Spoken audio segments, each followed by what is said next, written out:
familiar with river dance, which would be like the competitive kind of step dancing style, where you have the straight arms and the costumes, not costumes, outfits, uniforms? What's that? Yeah, he said the wig, Matt said the wigs. So that would be like a very sort of formal kind of dancing. What I was doing there is called Shanos dancing, which is an older sort of style.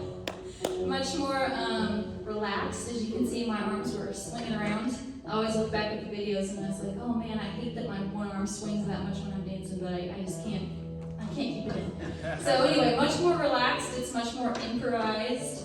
And then of course there's like a Kaylee dancing and set dancing, which would be more kind of similar to square dancing, where there's often a caller who will tell you what steps you're doing and what steps to do next. So the thing they were playing for, the Kaylee, that would be something like that, where you have 4 or 8 people in a set, and then the caller would be telling you which steps to do next. Am I missing anything?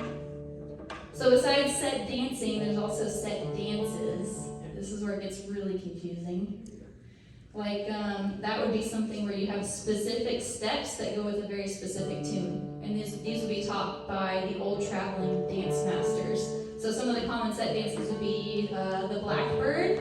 So we might have, I don't know, John's version of the Blackbird, where John would travel from town to town and teach his steps. And then maybe some other teacher would travel and teach his version of the Blackbird that would have steps that would go with that. So I don't know how many, if there's any dancers in the house, how many set dances are there traditional? Is it set 8? Is that right? Does anybody know? Blackbird, St. Patrick's Day, so what's the Limerick one? Downfall of Paris. Downfall of Paris.